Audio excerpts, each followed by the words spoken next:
Good evening, everyone. Welcome to Friendship Public Charter Schools Parent University series. I am Charmaine Carter, the Director of Parent Relations for Friendship Schools, and I am very excited about the topic that we're having. Today, we'll be talking about digital media and organization. How can it help your scholar learn? It's going to help, and I'm very excited to introduce to you Reginald Corbett. He is the founder of Safe Cyber. And we'll go ahead and get started. Reginald, go ahead.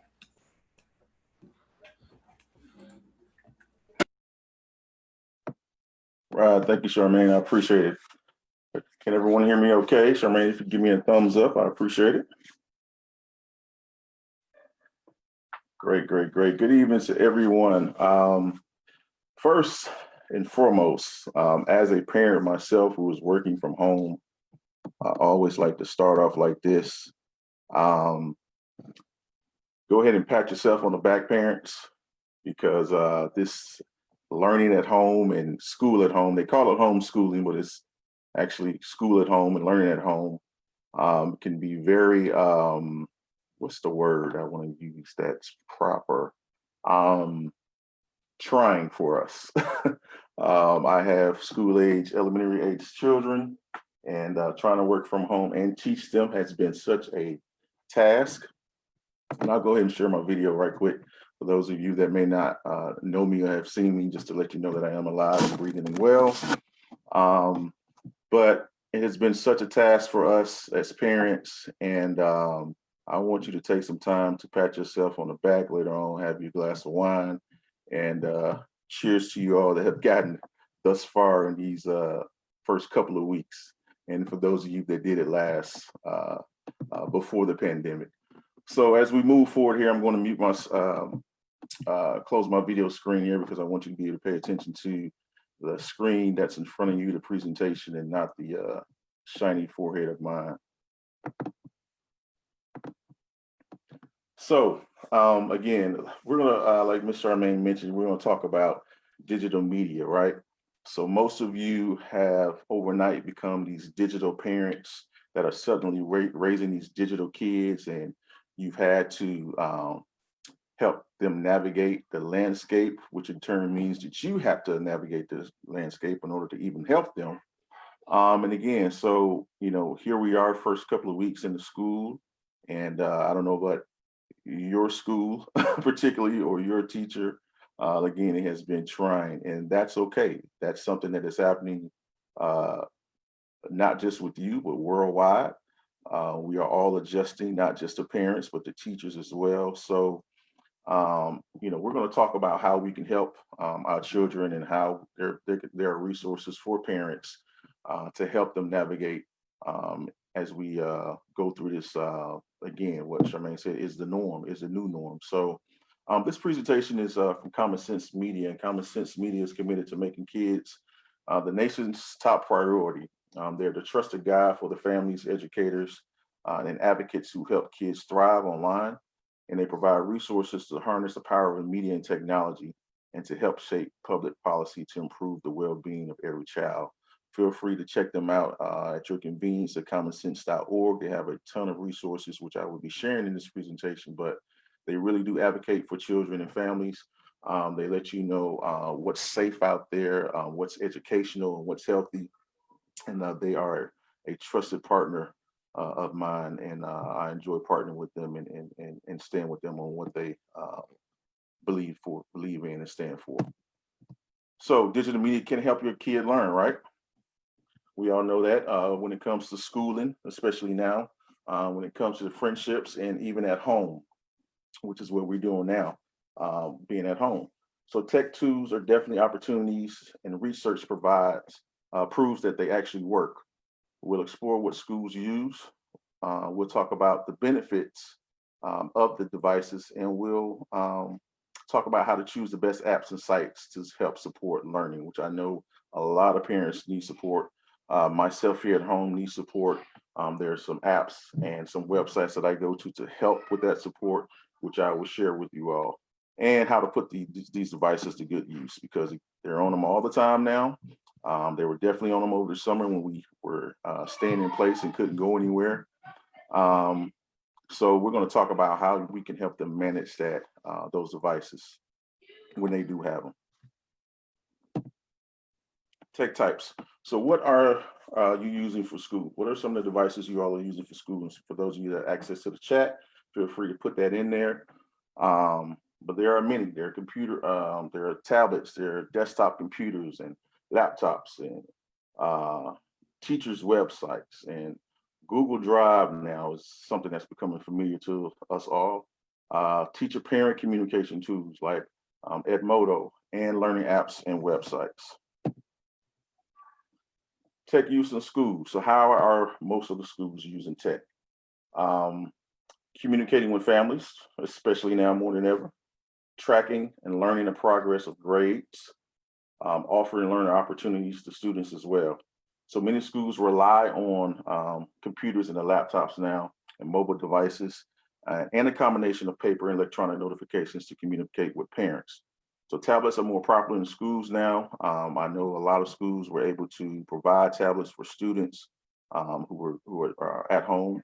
But students are relying more on those tablets more than ever. And the popular choice for the laptops are the Chromebook. They're cheaper. Everything is stored in the cloud as far as grades and personal information. They're stored on servers and not on the computer itself, like the Dropbox or Google Drive. So instead of the hard drive, which makes it easier for any kid to pick one up and use it. So let's talk about a few tech terms before we go on. Tech terms decoded. One-to-one. The option usually means every kid has a dedicated device and they can often bring it home depending on the school's policy. Well, now we have them at home. If a school adopts a BYOD program, it can mean using a privately owned device or paying a small fee for one of the schools if there's not an available device at home. And then CMS and LMS often have some overlap. But if your school uses a program for you to look up your kids' grades, get assignments, and even access other resources, it's likely one of these. If your kid's teacher talks about blending learning, he or she means that there will be some online activities and some offline activities, and your kid will probably have some control over the timeline and the learning process. And that really depends on what grade they are in. I know for, again, my elementary age school children, they're not going to be able to do anything on their own, which is why we have been able to take some of our work time and have to sit with them on numerous occasions and for a couple of hours a day, just to ensure that they are getting through their learning in school time online. So old school, new school, there is room for both. You know, we didn't do all of these things without the bells and whistles of technology back in the days. So it's been chosen, and tech tools can give kids the opportunity that can't be had through any other means. So there will be a generation of kids that will not know what it means to be without technology. And that's pretty much right now. We're definitely living in a digital age. Kids will, you probably show a kid a phone, a house phone, they'll probably be like, what is that? Because they will not know or have seen it because they grew up in the digital age, where all of these tablets and phones are now the new norm. So this doesn't mean that there's anything wrong with traditional ways or that tech is perfect, but there are advantages. So it can mean a breakthrough for some kids. Collaborating with tech can help include kids who might otherwise struggle to work in groups. Using tech like AR and VR, which is virtual reality and artificial reality, can let kids experience things that they may not otherwise.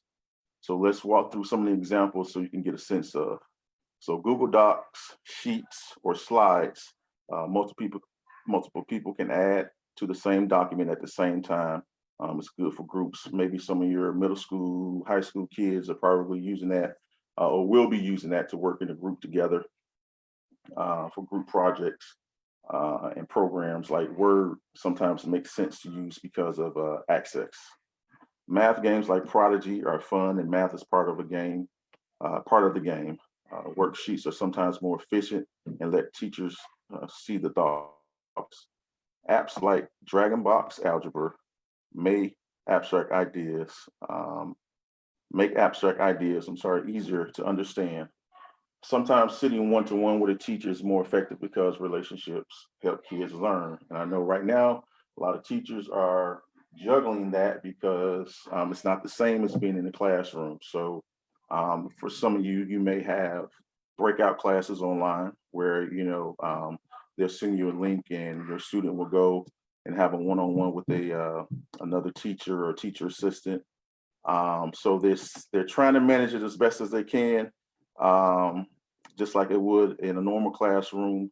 Um, it is a struggle and can be a struggle, but we're getting there. We're getting there when it comes to learning at home. So um, it's important that we as parents are patient, um, and just as much as the teachers are patient with us. More examples, if parents are interested and time allows, organization and time management. Remember the milk or the to-do list, right?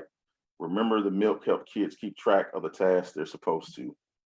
Research, Britannica, school, or the library. Online or app encyclopedias like Britannica, school are usually more up to date than paper versions and lighter.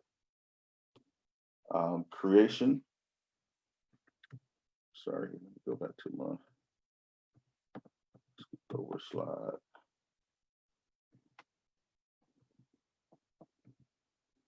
Creation, apps like Adobe Spark or paper and markers. Adobe Spark lets kids create and share all kinds of visual projects. It's a really, really good creative tool for those that are interested in graphics and camera and video and things of that nature. So, and be sure you have a pen and piece of paper. You want to write down these apps. And I also send them to Charmaine so that she can send them out to you all as well so that you can view. So how to be cool with school tools and asking the right questions. So when your kid talks about, comes and asks you, this year we'll be using so and so to practice math. So what should you do? So here are some things to ask the teacher, the school tech expert, or the principal about the software your kid will be using. And so this is very important because it will help you kind of gauge your child's learning level, shall we say. So you want to ask, what's the purpose? What is it for? The skills, the creating projects, collaborating with other students. What's the goal? What's the goal of this? And then you want to ask access. What device are we using? Is it a laptop, a phone, and a password to remember? The timeline. You want to ask how often and how long should my child work on this device and on this project? And hints and help. What happens if my kid gets stuck and I can't help them? So this right here is a question that we had as parents ourselves here at my house. Are there hints or other help that's available? And so we had to ask the school about that, and they were able to provide some other information for us. So you all may ask your school as well for that information because as parents, some of us have been out of school for a very, very long time, including myself.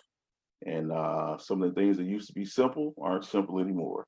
And so we've had to reach out and say, hey, yeah, this is something that we've forgotten over time. So we're needing a little help on this. So can you direct us in that? And so they were able to provide some help for that. Privacy, does it collect data? This is very, very important. And if so, what type of data? And how is it stored and who can access it? And does the company share or sell that information? So you want to know about that. You want to know if this data is being stored somewhere and who's viewing it, and who has access to it, and if it's being sold. So classroom teachers, equals purpose, device, timeline, and help. However, school-wide initiative, curriculum coordinator or instructional technology coordinator should be able to answer most of these questions. If these positions don't exist at your school, you want to start with the person that initiated the use of the tech and work upward until you get the answers that you want. And remember, even sometimes, even when schools have the best intentions, they introduce technology. They don't introduce technology perfectly. So it's okay to speak up and ask questions. Like we had a ton of questions for our school. Again, this is something that we had to implement through our day and through our work schedule. So we had a ton of questions um, as to just how this was going to be achieved, what was the expectation, what is the consequence if it isn't met, um, things of that nature. So feel free as a parent to ask those types of questions. So how to be cool with school tools? Take it for a test drive. So some of you are a couple of weeks in, that test drive is probably already over. You might have crashed a couple of times. I know we did. So once you know some of the basics, um, you know, they can, that's a good start. But still, you want to make sure that you sit down with your kids. You want to ask questions. You want to get involved. You want to have fun with it as much as possible to have fun with it, given the current situation. That's with your younger kids. With your older kids, let them be the teacher. Ask them to show you how to use the tool. And so research shows that using it with your kids boosts the learning. They get excited when they're able to teach you, the parent, something. So ask them to teach you some things when it comes to these devices and even school online learning. Especially if you're talking through things together, you definitely want them to help you show you some of the things that they know. So if they don't love it, find the cool features or things that your kid might love. Also, you can find other digital tools to help supplement.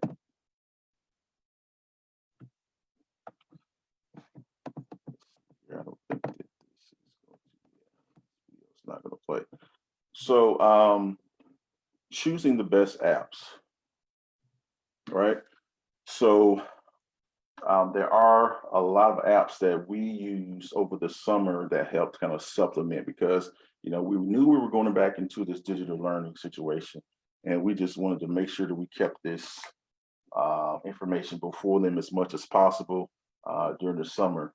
And so um, we were, able to find quite a few apps that help with boosting the learning and just kind of help them, again, keeping that information before them and preparing them for the next phase of this distance learning, which we all assumed that it would happen, that we would probably not go back to the classrooms, but still be online.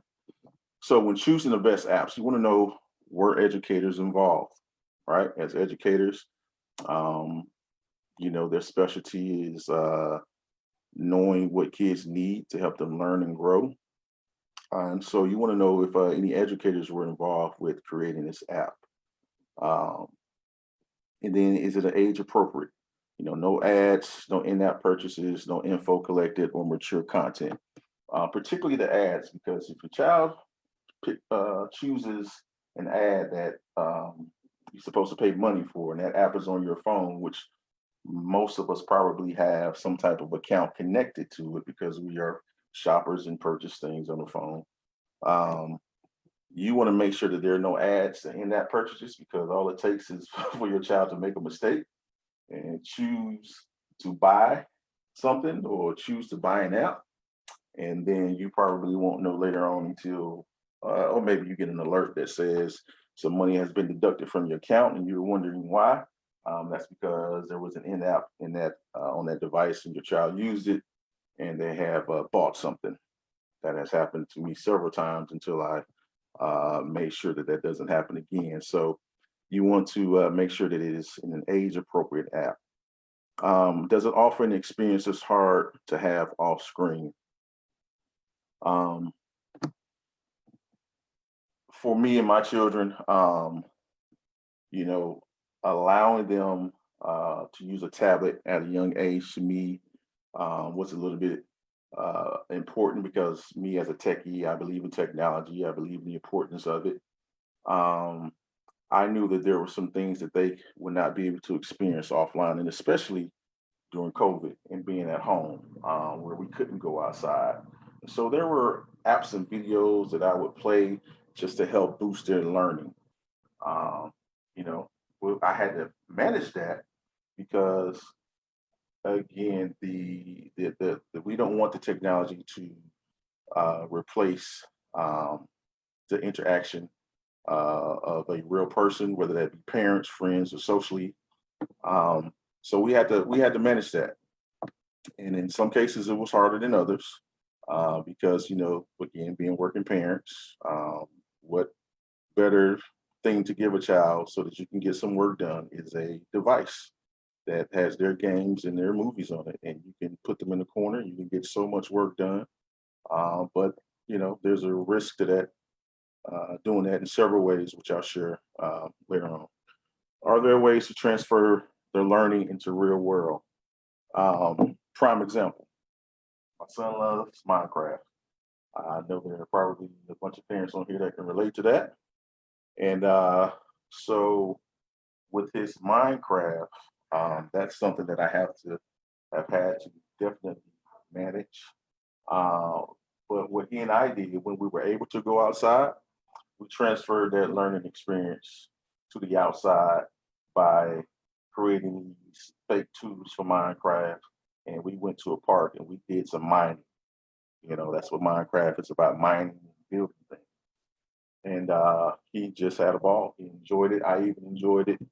Um, Found out some things about me physically because we were at a creek and we were walking over rocks and things of that nature. But we were able to transfer that learning experience to the real world. And then, depending on what age your child is, you can do things, math, plenty of math games out there. Count this many colored cars that pass by, count the trees, count this many flowers, things of that nature. So there are opportunities to transfer the learning experience to the real world. So do watch and use with your kid. Do find trusted media friends when you can't use with them. Talk to your friends about what they're doing online and help them apply learning to real life. And lastly, consider paying for tools when possible. I myself did invest into a few uh, educational subscriptions over the summer. One being Adapted Minds.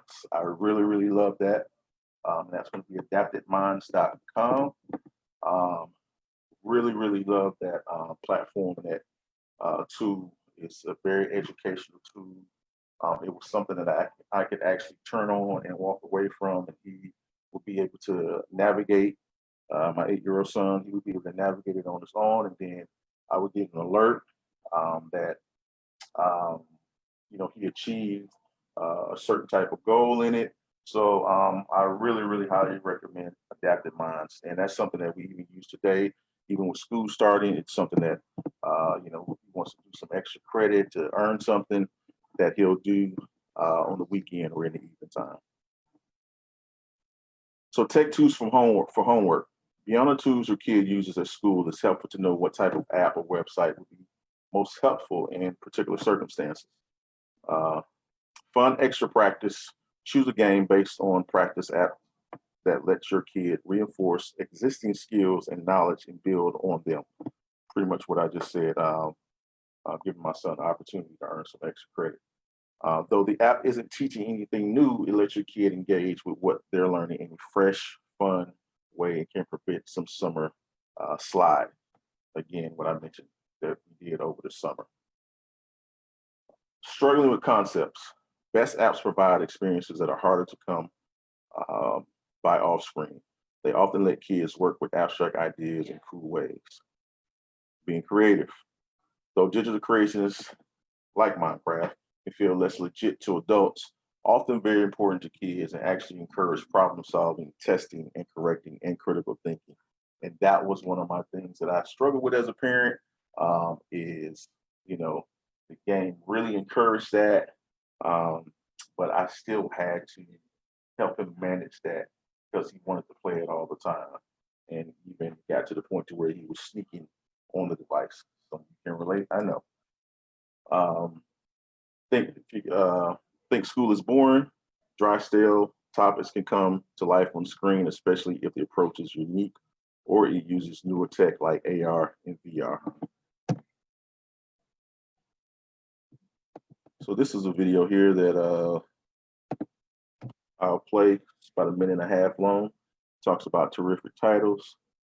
And it's also an app and a platform that we'll talk about as well after it's done.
Yeah, so games like that, Metamorphobet is a strong example of an app that gives kids a unique on-screen experience that isn't too challenging, but offers more advanced vocabulary to add a bit of extra depth and range to the app. Now, again, these apps are dependent upon the school's, your child's age, but there are other apps out there that you can research and that I will share that will be able to help you choose for your school-age child. And that's elementary, middle school, and high school as well.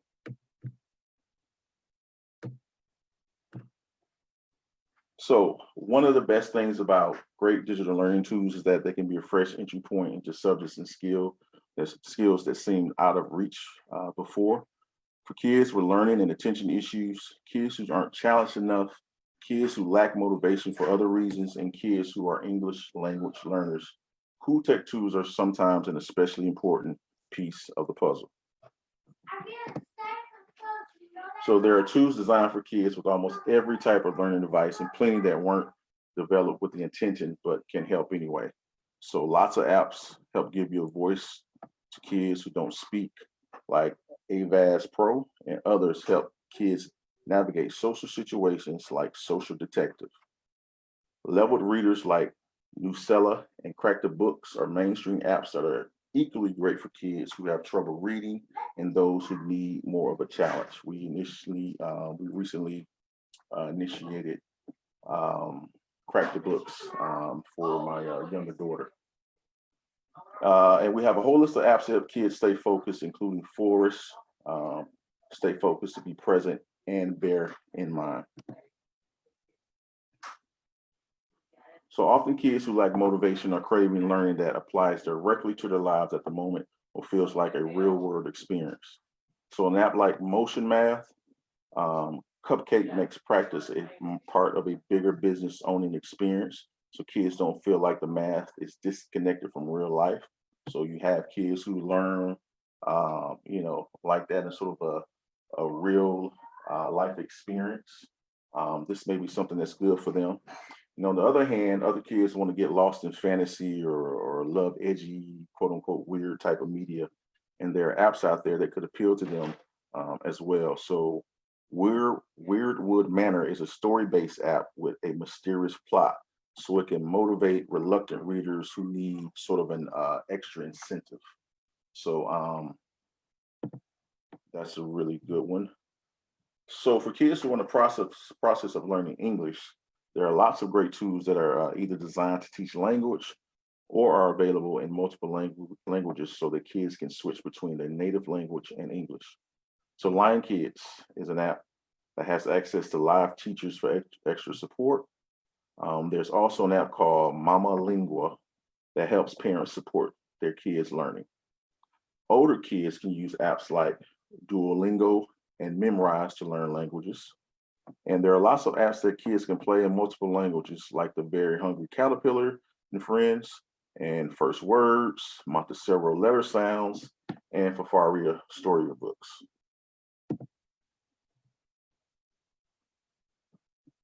So screens everywhere, right? Um, if you have multiple children, you have multiple devices going on, and let's not mention the devices we have as parents. We're working from home, so there are screens everywhere around the house. Um, and so if kids are using screens to do homework and for fun, it can add up to a lot of spent time on devices. So trying to figure out how much is too much can be a very, very tricky situation. Um, so let's talk about some of the factors to consider as you try to navigate screen use time at home. So quality content, right? So best case scenario is that all the media your kid uses has some educational value. Though some time wasters are bound to make it into rotation at times, like most of the social media apps. Not all of them are time wasters, but you get my point. A balance with higher quality content helps achieve some balance. Multitasking. About half of teens multitask while doing homework, so they can text, they can be on a online chat, they can watch TV or watch a movie all at the same time, and they believe that it doesn't hurt their performance. The spoiler is that it does. So it helps to have a safe place to do homework that has the fewest distractions, and it's not where the TV is. So no homework friendly areas. Older kids can use a public library. Um, some are open, some are not. Younger kids can work with parents to find the most out of the way area. And if a kid needs a phone, use guided access on iOS devices. So what we do, or what I did, was I told my children to pick their homework spot themselves. And granted, some homes may not have that luxury. We have a couple of levels in our house, so but we allowed them to pick their homework spot, and you know, I told my daughter you can put some flowers there if you want, something that's not a distraction that you can, touch all the time. Eventually she ended up touching the flowers, so we had to remove them. So we had to, put something else there, but allow them to create their own homework and school time spot. Preferably, here's a online safety tip. I encourage parents to not let that be their bedroom. One of the things we need to be aware of is that because we're doing school online and at home, we are letting people view some of our most, um, or would be our most intimate spaces, and our kids' bedroom are one of those places, even our own bedrooms as adults. So we have to be mindful of that. If there is a desk in your child's bedroom, you want to set it up to where like the bed isn't showing and anything else isn't showing as much as possible. Um, but even things in your house, if your child is doing online class and you're a big 82, 81-inch TVs in the background, that's for everybody to see. Um, and everybody not might have the best intention. They'll be able to see what's in your house. So things like that just to consider from a online safety perspective. Our home is our most, it's a place that we dwell. Um, it's our castle. It's where our family is, where our most intimate treasures are. So we want to make sure that we keep it that way and that we try to not show everything and everybody inside our home. And balance. So if the kid is healthy, getting enough sleep, getting exercise, doing okay in school, and connecting to people in real life and pursuing interests, then device use is probably in check. Those are usually all good signs that they are managing their devices correctly.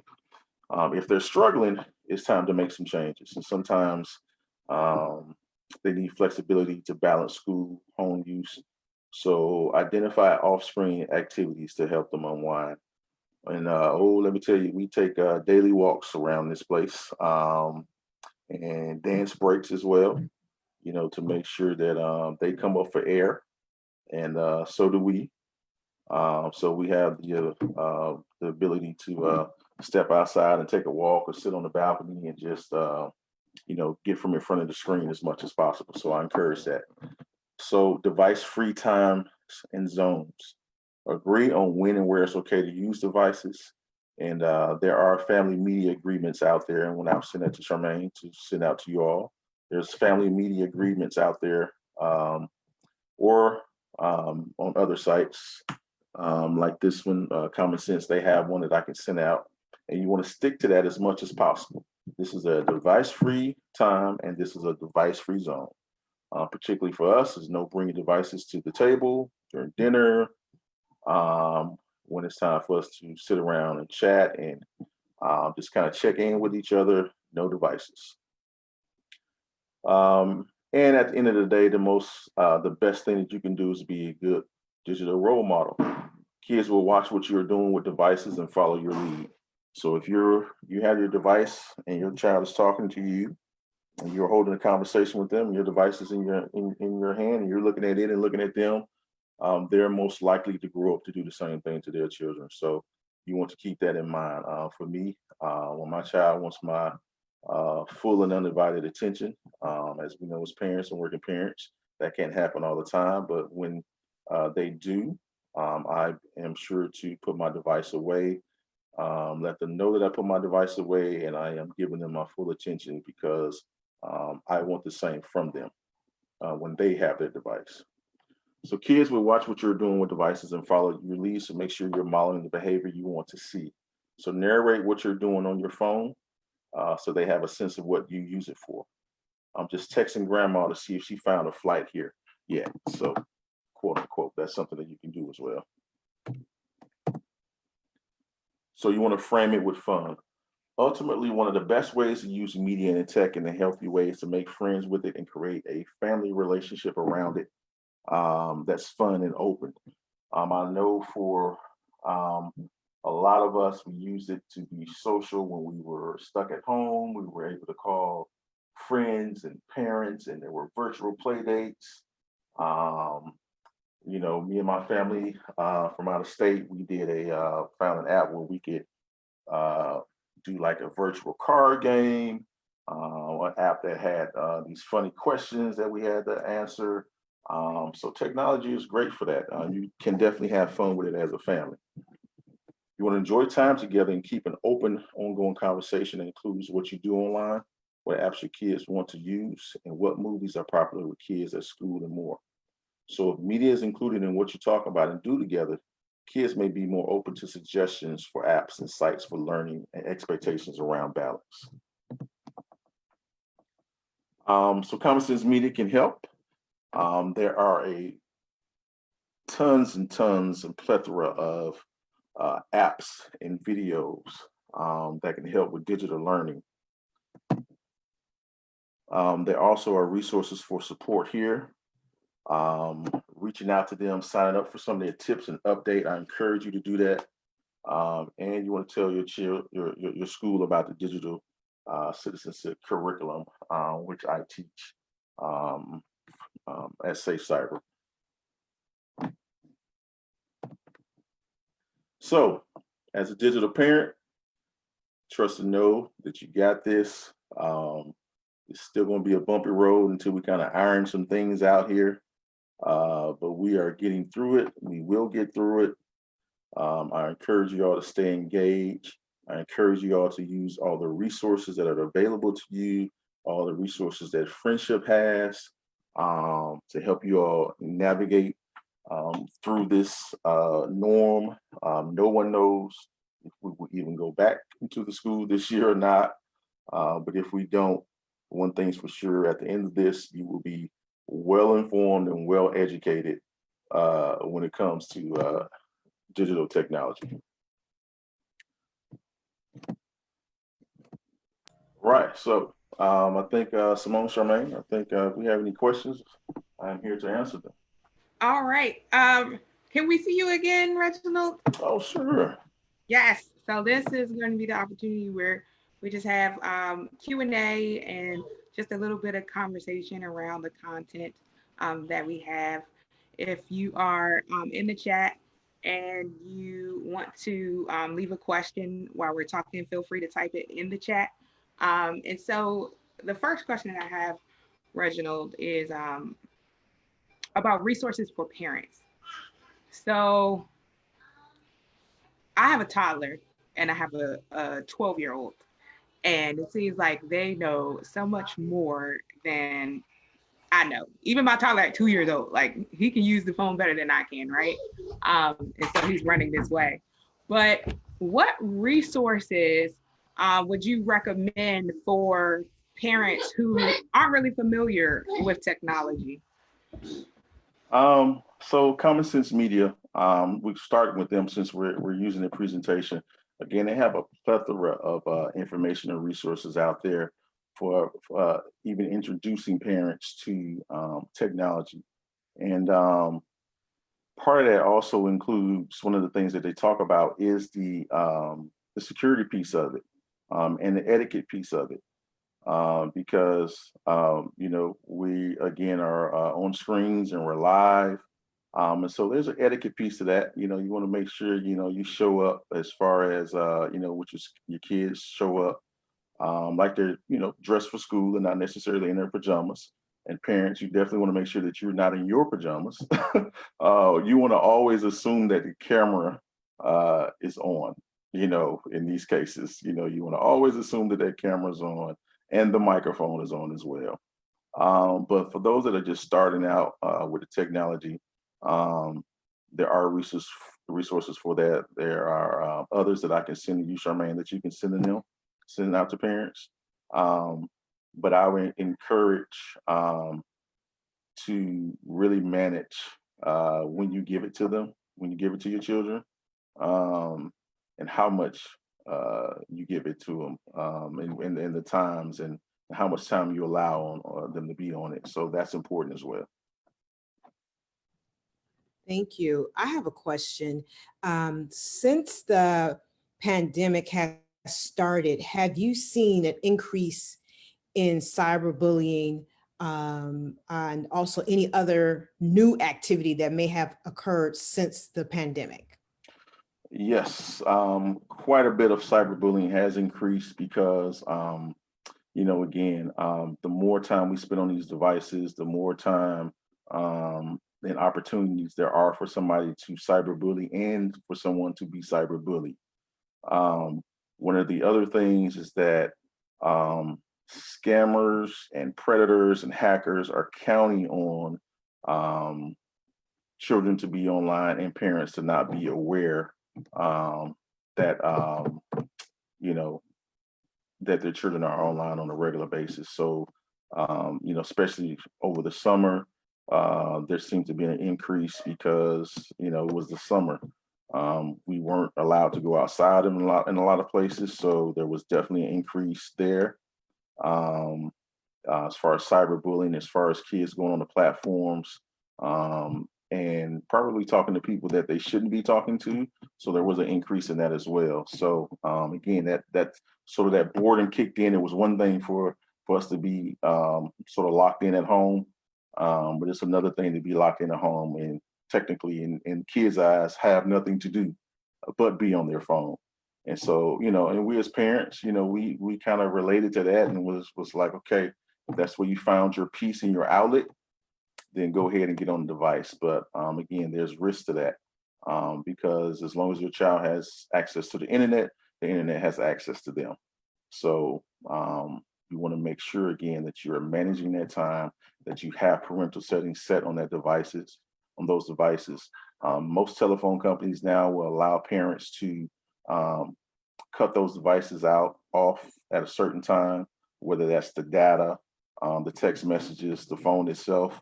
Um, and you can do that all from your own phone or from going onto the website of the phone company and choosing that as an option. Thank you. Also, in the space or office space or room for a child who is involved in distant learning, if the room is the only space that they could use, what are some of the ways they can make the space or a parent can make that space more discreet? Um, Making sure that discreet, I don't know if it can be discreet, because there's expectations on the other end from the school.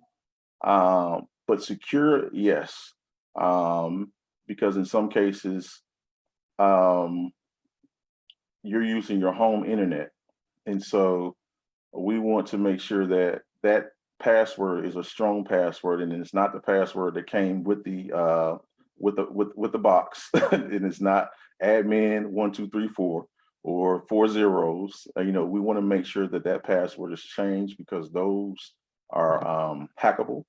The other thing is what I do for all of my devices, including my phone.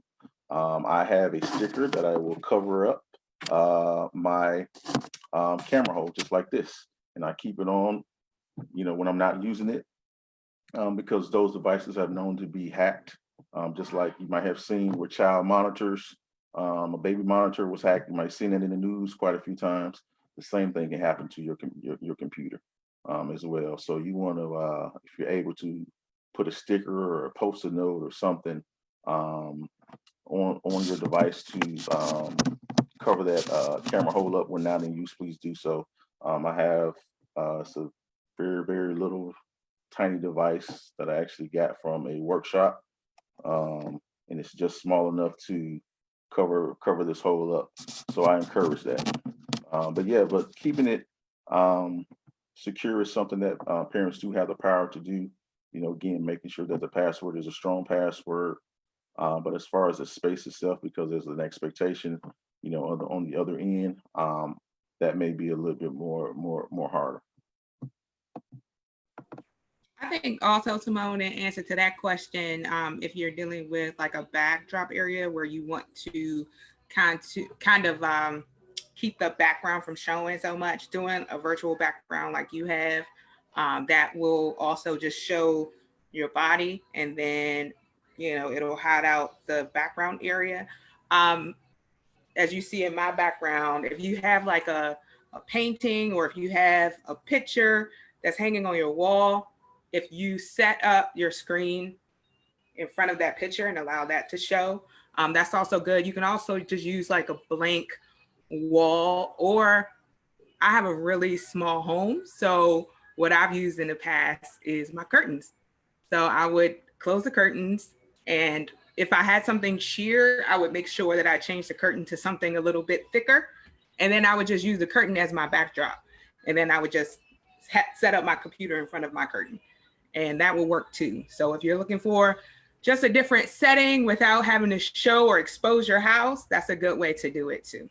Excellent. All right, we are over our time, so we're going to wrap this up. Thank you so much, Reginald. Do you have any social media handles that we can follow you? Sure. All social media handles are Safe Cyber EDU. So it's at Safe Cyber EDU.